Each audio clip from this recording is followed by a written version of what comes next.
Today's share is sponsored anonymously.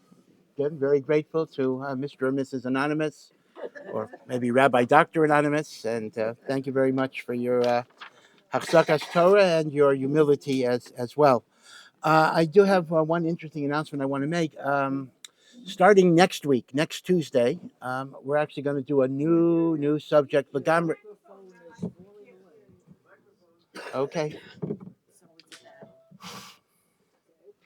are we? Yeah.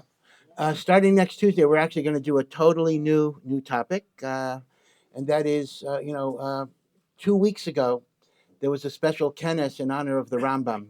It was an event that was going on, and I was one of the speakers there, and that actually inspired me to actually contemplate uh, a course or a series of some shiurim on the letters and introductions of the Rambam, which is very interesting miksoa in and of itself. So, Mir Hashem, next week, again, it'll, I don't imagine the composition of the share is going to change very much. Probably the same people who come for one share will come to the other share, but we will be focusing on the Rambam and some of the Rambam's writings, uh, those that are a little bit off the beaten track, the letters, the Hakdamot, and the like. And then we'll see that could actually take quite a long time. I mean, that could be a share for easily more than a year, but we'll see how it works, and that's what we'll try to do. But for today, I do want to finish up something I did not get to last week. Last week, you'll recall we spoke about the hostage deal and whether halacha permits the idea of releasing terrorists or murderers into the population in order to save the lives of Chatufim. And I think all of us have such mixed emotions about this. On one hand, there's a tremendous simcha in seeing the people coming home, and Baruch Hashem, at least many of them seem to be in reasonably good health, and that, of course, is an occasion for great rejoicing. On the other hand, we have grave reservations over the fact of what is the price that is being paid here, and God forbid, what could the future consequences be? So it's a very difficult, troubling, emotionally complex type of situation. And last week we discussed the halachic aspects of it. And once again, I always tell people, whenever you're given a multiple choice in halacha, mutter, usher, or machlokes, always go with choice C, because that will always be the right answer. And ultimately, it does turn out to be a machlokes, but you understand the logic of it. The internal logic of it is balancing the clear and present danger of existing people versus the potentiality of future danger to the public, and how do you make that izon? How do you make that balance? And that's what we talked about last week.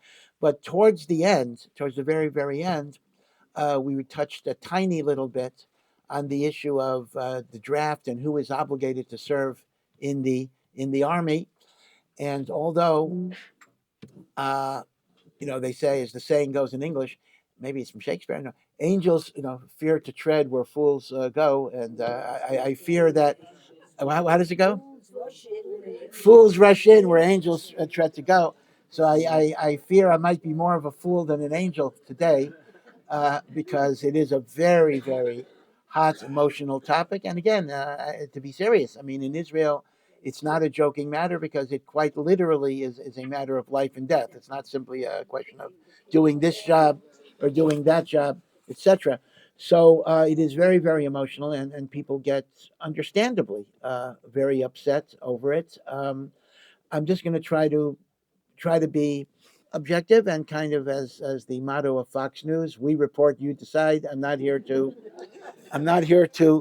tell you what to do or how to feel even.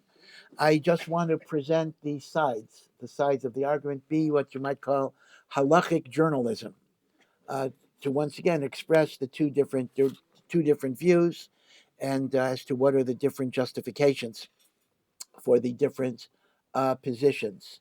I will say that the Haredi view is actually undergoing a certain amount of reevaluation and flux. Some of it isn't because of external pressure, no doubt about it, but some of it is also internal, that even within the traditional Haredi community, there is the beginnings of a debate about military service and participating. And it is coming from within. It is not only coming from without. So things change. In fact, the truth is, in the Haredi world, there are a lot of things that are being at least reconsidered, rethought. The army is one of them. Secular education, Bagrut, is another one of them. Meaning things are not as absolutely black and white as they were for many years. Yeah. The question is if this change in both of these areas is pragmatic, or is it that they realize that Milchamos mitzvah? Yeah, so yesh v'yesh, as I say, some of what's going on is simply pressure from the government or even pressure from general society. So as a result, let's compromise a little bit because otherwise things will be worse. But some of it, if you read, for example, there's a very nice journal online. It's a Haredi journal, published in Hebrew and English. It's called Sarich Ion. I don't know if you ever came across it. It is edited by a very chashuv, a young man, Rabbi Yeshua Pfeffer, who's a Talmud Chacham, and I think he has a law degree as well, and he's involved in a lot of things. And Sarich Ian is a journal that has articles, and again, all of it within the Haredi Yeshiva community, and you can see some very you wouldn't imagine it. A number of articles talking about the virtues, not just the chiyuv, but even the virtues of military service and how it can refine character and give discipline and etc. So things are being debated. Things are being debated beyond the mere giving in to pressure. Okay, a little bit of legal background before we start. I mean, everyone knows that the exemption for people who are learning Torah, which is not necessarily a Haredi exemption, but learning Torah, does go back to 1948, the very beginning of the Medina. Ben Gurion, some things don't change. He needed a coalition. He needed religious parties, Agudat Yisrael, which was then a religious party. Now it merged into Degel Torah, but whatever it is, he needed Aguda as part of his political coalition. And one of the demands that was made was that yeshiva students be exempt from military service. At the time, in 1948, there were fewer than 500 full time yeshiva students in the entire country. Ben Gurion had a philosophy that this would wither and fade and just disappear. So to him, it was small change. He says, all right, we'll exempt 500 people. Next year, it'll be 400 people, 300 people. In 30 years, 50 years, it'll be down to zero because the new Jew will no longer be the European Golos Yid who sits on the benches of the Beit HaMedrash. And therefore, Ben Gurion did not view the draft exemption as a long-term problem that the state of Israel would have to contend with. And as a result, that became the law of the land. Now we know that Baruch Hashem, of course, the Haredi community has grown, the Yeshiva community has grown. We now have thousands and thousands and thousands, and as a result, for sure, Ben Gurion would not have agreed to it then, but the law was the law. And as you know, that in recent years, that law has been struck down by the Israeli Supreme Court, by different etc. So for various reasons, Netanyahu managed to prevent its implementation, again, for political reasons. It's not because Netanyahu is a lover of Torah. In fact, it was so interesting. I think it just reminds me of how religion is invoked to be convenient. Witkoff is. Let me finish. Witkoff was Trump's negotiator for the hostage deal. So Witkoff called Netanyahu, I think it was 2 Shabbases ago, and said, we have to talk. So Netanyahu says he does not conduct meetings on Shabbos. Hmm. That's very interesting. Witkoff said, "Well, this Shabbos you're going to meet." Okay, whatever. Uh, so it's interesting. Netanyahu becomes from when politically it's expedient. Other times not. Yeah.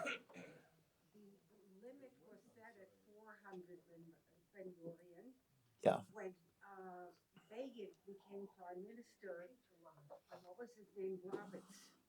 Yeah.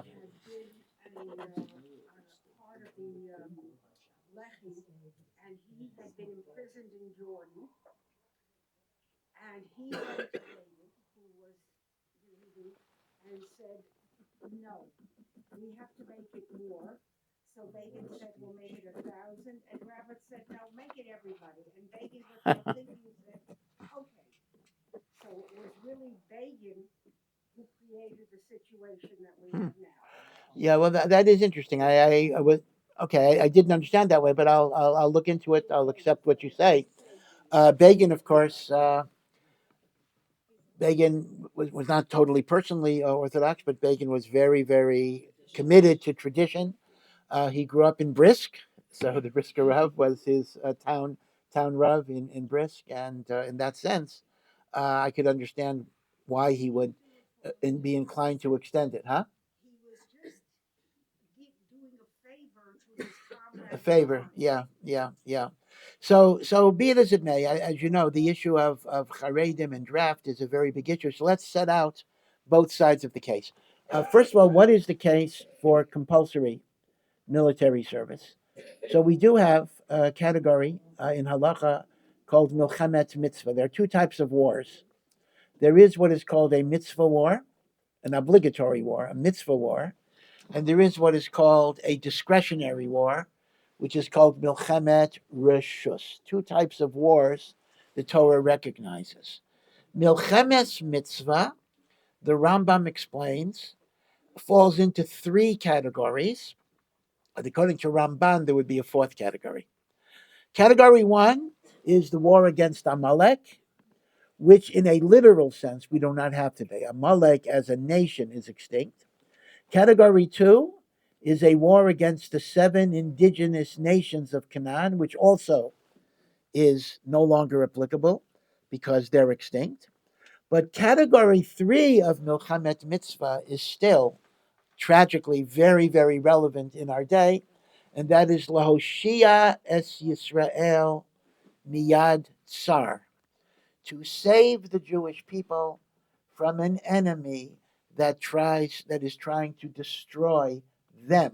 In other words, a war of defense against an aggressive enemy, whoever the enemy is. Doesn't have to be Amalek, doesn't have to be the 7 nations. A war of defense is halachically characterized as milchemet mitzvah. Now, what are the implications of that? I'll get to in a second. Now, what is a milchemet reshut? This may be quite surprising. A milchemet reshut is a non-defensive war of aggression. That sounds a little strange. Are you telling me halacha would permit the state of Israel to just declare war against Turkey, against Kuwait, against whatever, just to get oil? So here you have to understand that it is true that there is such a mitziut called Milchemet Reshut, but the rules are so strict that for all intents and purposes, it could not be done. Number one, you need a melech, which we don't have. Number two, you need the consent of the Sanhedrin, which we don't have. And number three, this is the biggie, you need prophetic authorization by HaKadosh Baruch Hu through the medium of the Kohen Gadol's breastplate, the Urim V'Tumim. In other words, you can invade Kuwait if God gives you permission to do so. Now, why would God give or not give? I have no idea, but suffice it to say, Milchemet Reshut is a dead category today. There is no halachic justification for a non-defensive war of aggression. So cross that off the list. So we're left with only Milchemet Mitzvah. And of the category of Milchemet Mitzvah, we only have one out of three, and that is a war of defense, is called a Milchemet Mitzvah. Now, let me just add, the Ramban would add a fourth idea of Milchemet Mitzvah, because remember, the Ramban is of the view that living in Eretz Yisrael is a mitzvah d'oraisa, and that includes conquering the territory that's within the biblical boundaries. So, according to Rambam might not agree with this. Even if we're not under attack in any way, but if a foreign nation is occupying something that is within the biblical boundaries of Eretz Yisrael, which suffices to say are much larger than the political boundaries of the state of Israel, Ramban would actually permit and maybe require a war of aggression, kind of like Putin and the Ukraine, right? In other words, he says Ukraine was part of Russia, so we're going back and getting it. Well, according to Ramban, kibush Eretz Yisrael is milchamet mitzvah. So technically, there are some nuances here. What makes something a milchamet mitzvah? According to Rambam, what makes something a milchamet mitzvah is the danger that the enemy is posing to the Jewish people. And therefore, in order to rescue, protect the nation from death and destruction, there's a mitzvah, a milchemes mitzvah. According to Ramban, the milchemes mitzvah would apply even if there is no danger to people, but in order to secure and even conquer the territory that is within the bounds of Eretz. Now, this would have a lot of nafkaminas. For example, would halacha permit giving up lands for peace? According to Rambam, at least in theory, you would be allowed to give up land for peace if it would work. It never works, so practically it's not a good idea. But in theory, one could give up the land in order to save lives. As I say, it doesn't work, but in theory, that would be possible. According to Ramban, that would be impossible because if there's a mitzvah to conquer the land, then by definition, you can't give up what it is that you've conquered. Okay, be it as it may, based on either of those definitions, the war against Hamas does qualify as milchemet mitzvah because it is a defensive war, both to get back Chatufim and to protect the population from bombings and terrorist activities. And as well, it's a question of securing the territory of Eretz Yisrael. Now, that makes it a milchemet mitzvah. Now, some have made the following argument. Some have pointed to a passage in the Sefer HaMitzvos of the Rambam. Now, this is a little strange because remember, let's focus for a moment on two books the Rambam wrote, which are kind of interrelated. His large Sefer, his huge Sefer, which is the total codification of Jewish law, is called Mishneh Torah, which means the second Torah, because the Rambam made the claim, all you need is the Chumash, because that's the written Torah, and my book, which is the oral Torah, the Gemara, all the laws of the Gemara, and you have everything. Of course, the Ravid and other people were incensed because what the Rambam seems to be doing is the Rambam says, you don't need Gemara anymore. I went through the whole Gemara. I told you what the laws are. So forget about the Gemara. Why do you have to go through machlokas discussion? I'll just tell you what to do. Ravid was very incensed, and as that resulted in a whole debate. And actually, in light of our new course, we'll be talking about that. So that's the Mishneh Torah. Mishneh Torah is from soup to nuts, the entire halachic structure. It's much more complete than the Shulchan Aruch, because the Shulchan Aruch only gave the laws that apply today. Shulchan Aruch does not give you the laws of korbanos, or the laws of purity and impurity, or the laws of para aduma. In the Rambam, every single area is addressed. Now, the Rambam wrote a much smaller Sefer, which he actually wrote before the Mishneh Torah, that is called Sefer HaMitzvos, which is a brief discussion of the 613 mitzvos. Paragraph, for the 248 positives, the 365 negatives. But obviously, so it'll say something like, you are not allowed to do malacha on Shabbos. Fine. But he doesn't tell you what the malachas are. For that, you have to look at the Mishneh Torah. It's just a listing of mitzvahs. So, for example, Chabad pushes, one of the Rebbe's projects was that people should try to learn Rambam because the Rambam gives you an overview of everything. So, for the more learned people, they're encouraged to learn a chapter or 3 chapters, which is actually brutal. 3 chapters of Mishneh Torah is a brutal, brutal pace. 1 chapter is plenty hard. It's more difficult than Daf Yomi. But for the more learned people, they push either 1 chapter of Mishneh Torah or 3 chapters of Mishneh Torah a day. For people who can't do that, they do Sefer HaMitzvos, which is an easier book. One interesting thing about Sefer HaMitzvot that I think I've talked about this before, I'll just mention it as an aside, is Sefer HaMitzvot is a three-part book, although it's short. Part 2 is a listing of the positive commandments, the 248. Part 3 is a listing of the 365 negatives. But part 1 is Kulo Chadash. Part 1 are 14 rules that the Rambam utilized in determining how you count mitzvahs. Because you see the problem. We have a tradition that there are 613 mitzvahs in the Torah. But if you open a Chumash and you count how many times God commanded us to do something, you get a lot more than 613. You get something like 5,000. So, how do you get the 613 out of the 5,000? So the Rambam had to develop, because the Gemara does not give you any guidance. Because the Gemara does not give you a list. The Gemara says 613 mitzvahs. It doesn't list them.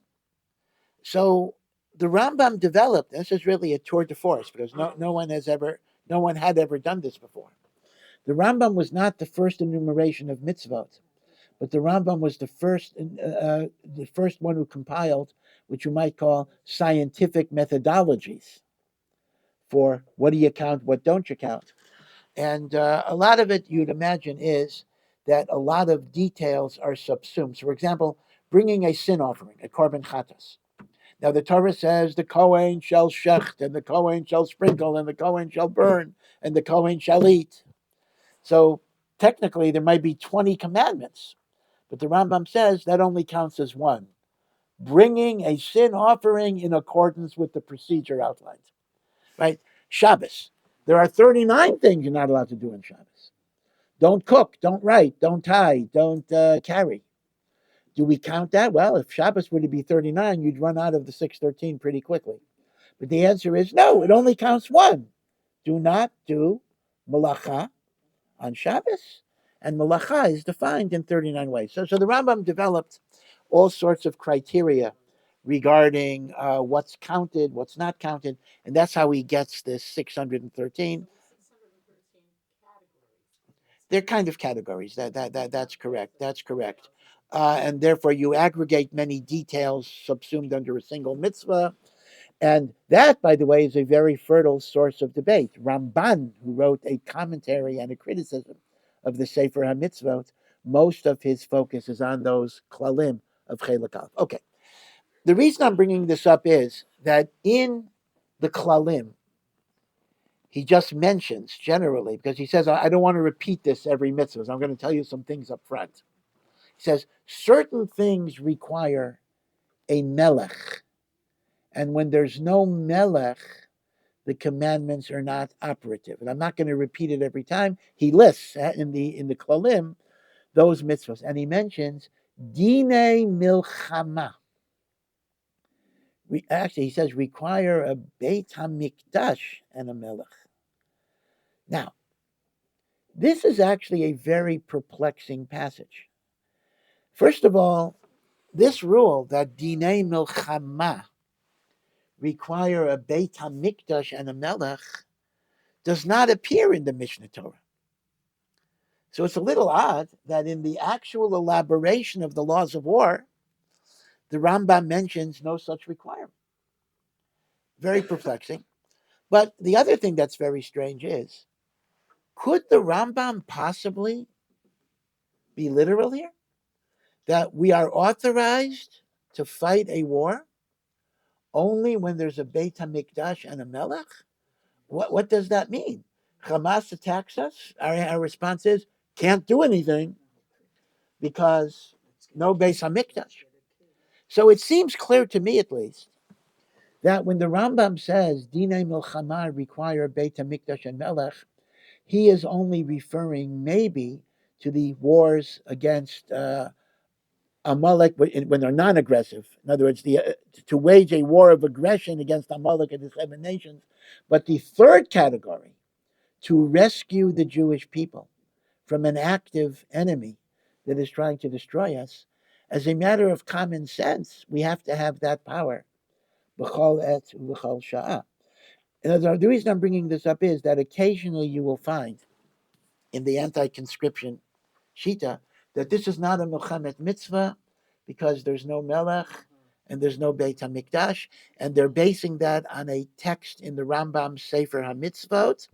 But I think it's a davar pashut that cannot apply to a defensive war because if you follow that position, you have a reductio ad absurdum that we have to let ourselves be slaughtered because we don't have a melech or a Beit HaMikdash. Now, that's besides the point that Rav Kook made. Rav Kook made the point.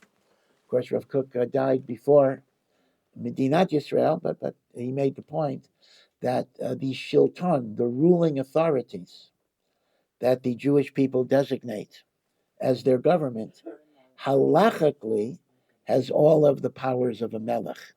So according to Rav Kook, governmental decisions would be considered mishpat hamelech. Other people argue. But the point I want to make is that even if you assume that melech is literal, and we don't have a melech today, the Rambam is not limiting defensive wars. Now, I wish the Rambam would be more explicit here, because I will admit to you that if you literally read the passage in Sefer HaMitzvot, you're not going to see that distinction. But I think it's a matter of basic logic.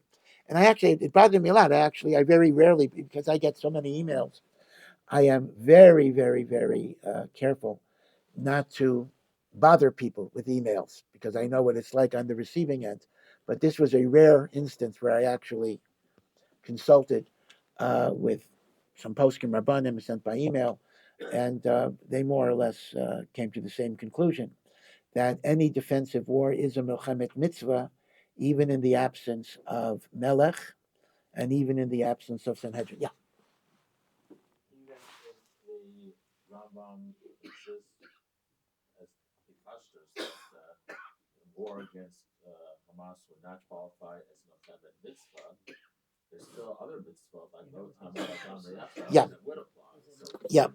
he would say there should arise to fight Hamas. Yeah. Yeah. Not technically in the category of milchemet mitzvah. Yeah, that actually is a thank you. That actually is a very important observation. Yeah, the question is this: we're debating over a label. We're debating over a nomenclature. Is something a milchemes mitzvah, or is something not a milchemes mitzvah? And I brought up the argument that based on the Rambam's literal lashon, in the absence of melech and mikdash, it is not a milchemet mitzvah. Now the question is, okay, let's assume it's not a milchemet mitzvah, but there may be other mitzvot that still require that we rise. Let's say it's not a war. Let's say it's not a war bichlal.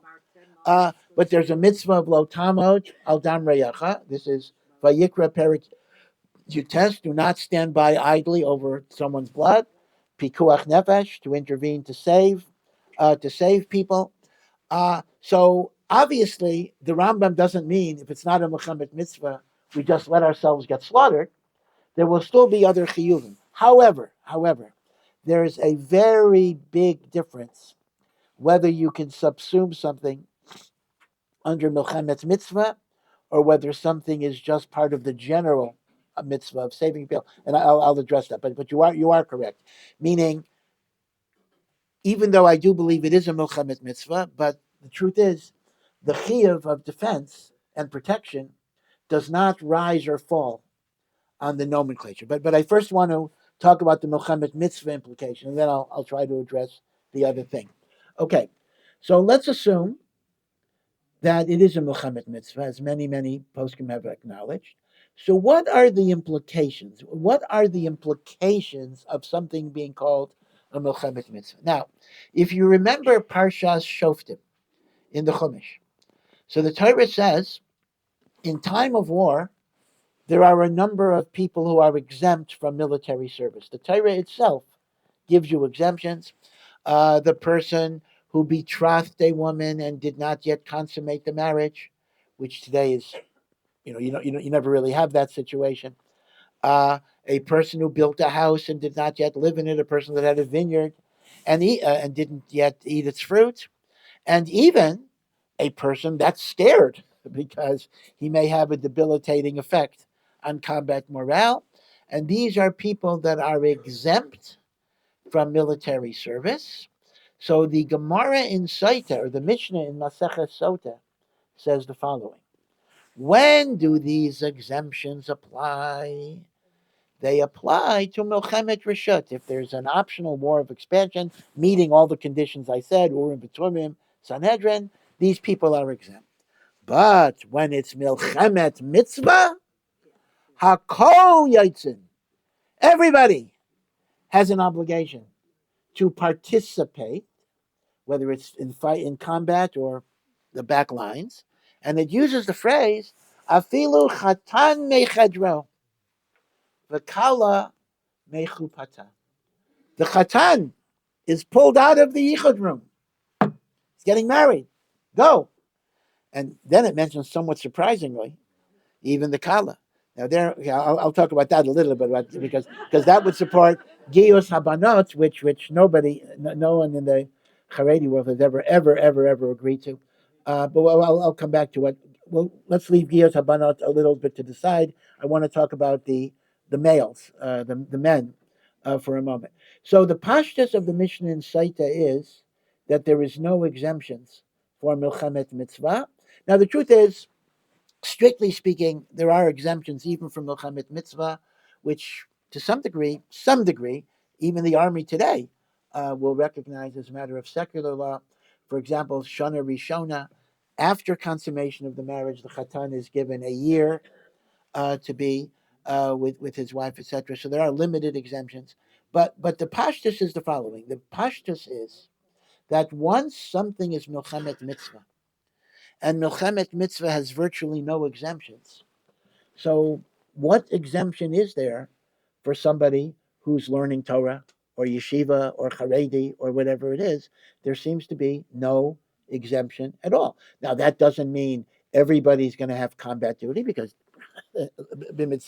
not everybody has combat duty in the army anyway. But it does mean that there would be a chiyuv to participate in the military effort. So argument number one for conscription, again, I will give you the other side, is once it's a Milchemet Mitzvah, we have the Mishnah in Sota, Hakol Yaitzin, there are no exemptions in Milchemet Mitzvah. Now, I just want to point out that this is where labeling actually becomes important, because if you were to predicate the obligation of Lo Tamad Al Dam Reyacha, it might be possible to say, well, other people are doing it, so it doesn't have to be me. You see what I'm saying? That's why the labeling of milchama becomes very, very crucial here in terms of the chiyuv. And of course, the precedent that milchemes mitzvah, there's no exemption, goes back to the Torah itself with Bnei Gad and Bnei Ruvain. Remember that after the Jewish people conquered the land east of the Jordan, and that land, right, Bnei Gad and Bnei Ruvain and half of Menashe, they wanted that land east of the Jordan because it was very fertile. So Moshe Rabbeinu gave them a whole Mustershmus, and he said, "Oh, well, you can take whatever land you want, but Achechem Yotzim L'Milchama, your brethren are going to war. V'atem Teishvu Po, and you're going to simply sit nice and pretty Aver Liardain." So if you remember, Moshe Rabbeinu imposed a condition. You will get this land only on the condition that you will cross the Yarden and fight with your brethren. And indeed, the book of Yeshua records that the Bnei Gad and Bnei Ruvain fought side by side with their brethren for more than 7 years. And then there's a whole ceremony of discharge, like Yeshua kind of discharges them at the end of their service and said, you have lived up to your commitments. You can now go and rejoin your families. It's a whole like official tekes that was made for discharging Bnei Gad and Bnei Ruvain, really because Yeshua wanted to record L'Dorot that they did not shirk their duty, because in the course of years, people would look at these tribes at the other side of the Jordan and think, oh, they never participated in conquering Eretz Yisrael, and therefore there needed to be a memorial that they had done so. Right? So this would be the argument based on Milchemet Mitzvah. Now, the counter, yeah. Yeah.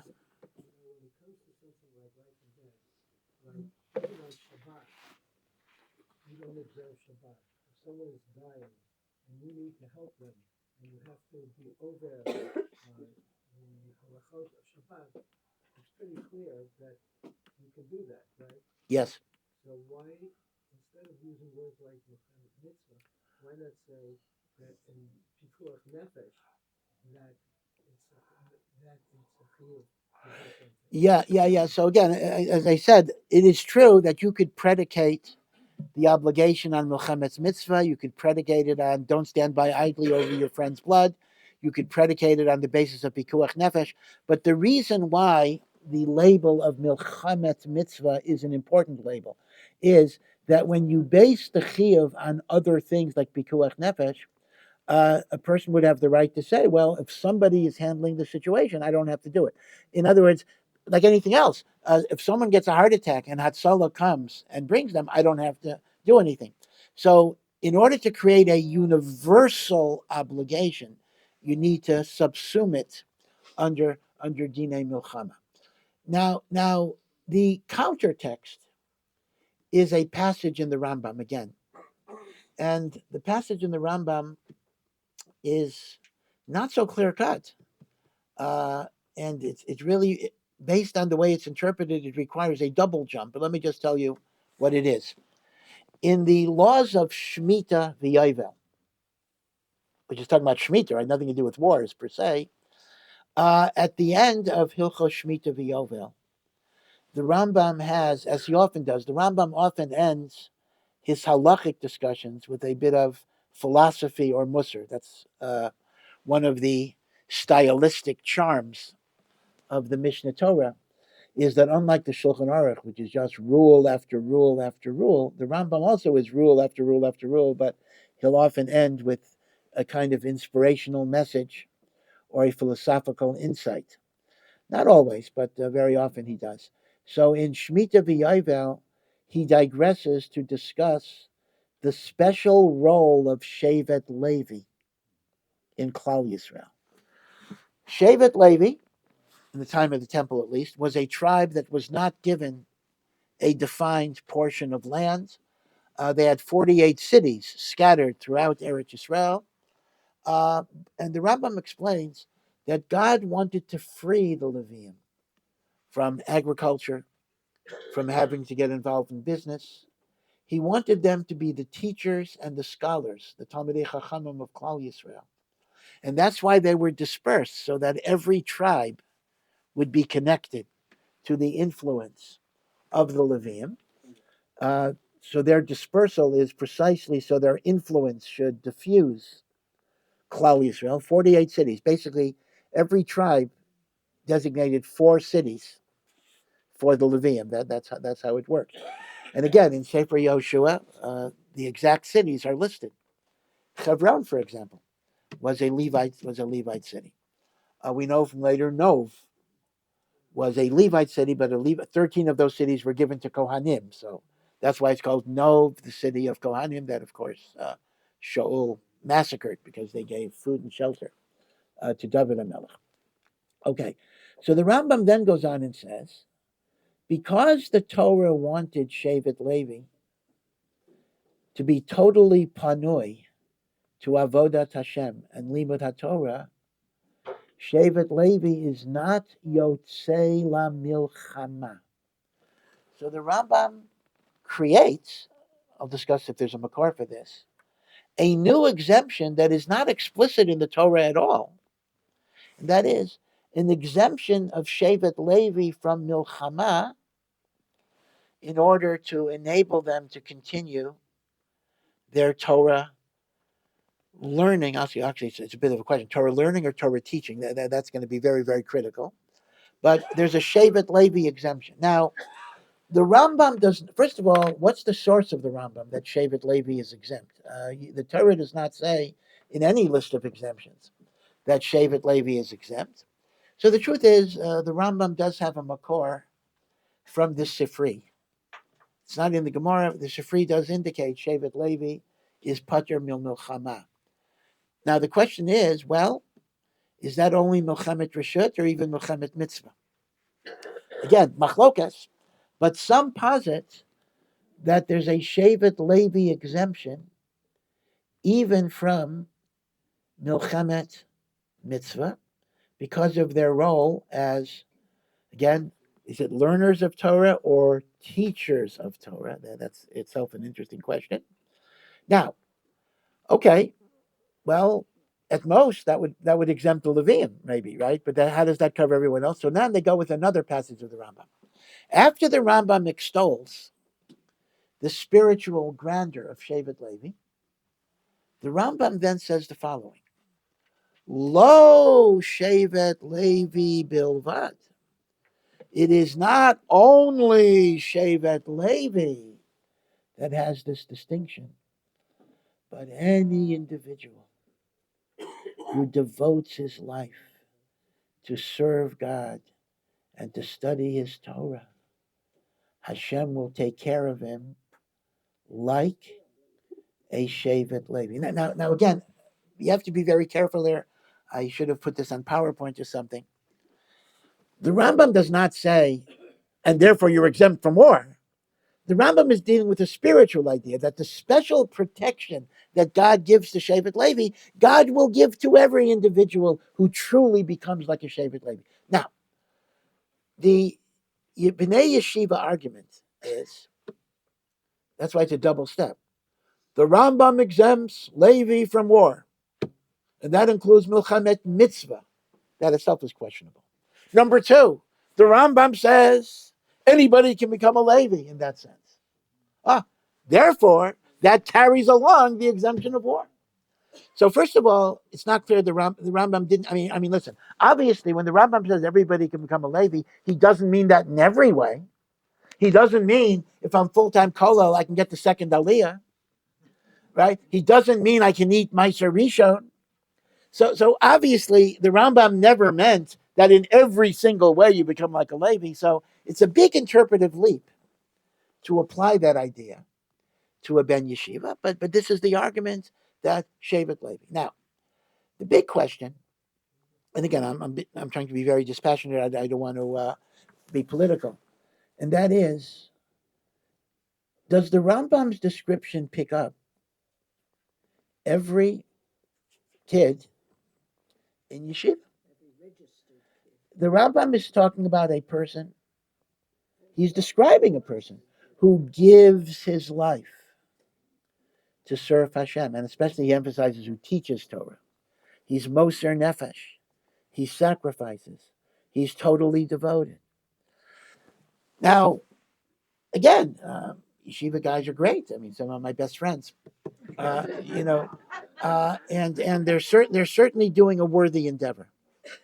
The question is, we have this Milchemet Mitzvah idea, in which there's no exemptions unless you can find one, and we found in the Rambam potentially what you might call Shevet Levi exemption, and then extrapolating it to a person who qualifies as Shevet Levi. So the question becomes, does that cover everybody? Now, I know it's a very difficult question. How do you decide? Who decides? How do you decide? I mean, I'll give you an interesting example how sometimes things can be misunderstood. This is from an example from the United States. My main Rebbe in Yeshivas Ner Yisrael was a very, very great man, Rabbi Yaakov Moshe Kolevsky. There's even an article biography of him, Zichrono Livracha. Yeah, that's how big he is, right? That's the measure, right? There's a biography, and I'm even quoted in the footnote, so I'm even in the book. But anyway, Rabbi Klefsky actually served in the U.S. Army in 1948. I'm sorry, during World War II, so 1944, 43, 44. Even though the United States always had an exemption for full-time theological students. So how did he do it? Because every student had to go before a draft board, which had a rabbi on it or whatever, Jewish student, and they had to declare that they were studying to be a member of the clergy. So Rabbi Klefsky said he was not studying to be a rabbi, he says, because he was studying Torah Lishma. So he said, are you studying to be a rabbi? He said, he was told to answer yes, but he said, no, I'm not studying to be a rabbi. I'm studying because I believe this is the most important thing in my life. So that was deemed to be a personal preference, and he actually was drafted. He was in the U.S. Army for around a year and a half. His parents went to a federal court, and they actually got him out in that way. So the point I'm making is that sometimes it's hard to know who's a Shevet Levi, who is not. But all I'm saying is, if the exemption is predicated on Shevet Levi, first of all, as I say, it's not even clear from the Rambam that everybody being a Levi would even apply it to that exemption. But number two, who's Shevet Levi? Shevet Levi is not everybody. Now, and number three, let me just mention that a Shevet Levi exemption does not apply to a Haredi family that is not in full-time learning.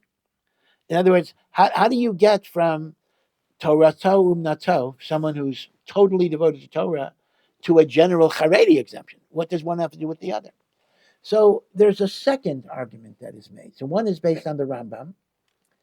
There's a second argument that's made, which is a powerful argument, but it's not clear how relevant it is. And this is called the argument of Shmad, which is a bit of a strong term.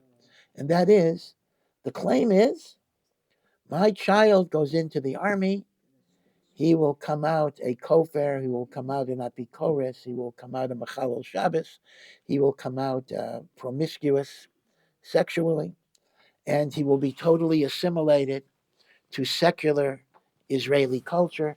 I cannot allow my child to be exposed to the corruption of that environment. And I'll tell you the truth. The truth of the matter is, psychologically, that is really what's going on. In other words, even if parents, or even if rabbis, or even if Rosh Yeshivas invoke Shevet Levi, full-time learning, the real thing they're afraid of is the Shema. Now, the truth of the matter is, back in 1948, Ben Gurion had a certain vision of the army as the great melting pot, the great leveler in which everybody shares the same cultural experiences. And this is part of Ben Gurion's vision that maybe Orthodox Haredi type Judaism is going to vanish, etc. But the truth of the matter is that although today there are still individual commanders that do have that agenda, and I'm not going to deny it, but as a system, the army is not really committed to that. And we have, number one, the Hester units. And again, I have to say that some of the Hester young men are Kodesh Kedoshim. I mean, there's no one. Well, I shouldn't say no, but in the yeshiva world that could compare to them in terms of their Mesiras Nefesh, in terms of their devotion to learning and the like. Now, are people adversely affected in the army? Yes, there are. Are there people who shine and continue to grow? Yes, there are. Are there people who become from in the army? Yes, there are. So yesh v'yesh. So I'm not going to deny that there are risks. I'm not going to deny that there are dangers. But here is the mindset. Instead of making the argument, oh, it's bad for my kid's spirituality, therefore we don't go. The orientation has to be the other way. We're really mechuyev to go, but we have to try to make this environment a better environment. Now, you don't use it as an excuse. You don't say, oh, it's a bad place, therefore. You say, we got to make it a good place. Now, the other thing, which is maybe a more drastic proposition, it's not clear to me that this is an exemption from Milchemes Mitzvah. I mean, if there's a Milchemes Mitzvah, where do you see you're exempt from Milchemes Mitzvah because the environment is not as frum as you'd like it to be? Meaning, even if it's true, that may be a cost, possibly, of Milchemet Mitzvah. So what's called the Shmad, of course, is an exaggeration. Shmad means forced conversion. I wouldn't quite call it that. But these are the 2 points. In other words, the two arguments that the Haredi world has is, one is the Torato Umnato argument, which is based on the Rambam in Shemitah V'Yovel, and the other is the fears about the religious environment in the army. And as I say, this is not Ben Gurion's army. The army itself is, again, there are individual commanders that are abusive. There still is that phenomenon. But overall, the Army is trying to work out a situation where religious needs are going to be accommodated. Yeah, Sarah. I think that if you have a good foundation, being within the secular world should not shake your Yeah, yeah. You can't grow up in a bubble. Listen, what you're saying is 100% right in theory. It is right in theory, and that's how it should be. Practically, however, we cannot deny that. Yeah, I'm going to stop. There are kids who have gone down, but the truth of the matter is that that's true in college. That's true in the working world. Meaning, it happens to be. I know myself when I was a rabbi in Maryland. I knew kids who had a Jewish Orthodox education from kindergarten through the end of high school, and even went to Israel for 2 years. And then they went to a University of Maryland or a day college. Within one semester, they stopped being Shomer Shabbos. So that's a very negative testimony about the quality of our education. But Lamai said it is unfortunately a reality. So as I say, I wanted to try to just give you the different sides of the argument. And as I say, everything is being reconsidered now. So I think things are going to be changing in various ways. But B'ezras Hashem, we should be Zocha to Shalom. And at that point, we will not have to draft anybody. Okay, take care.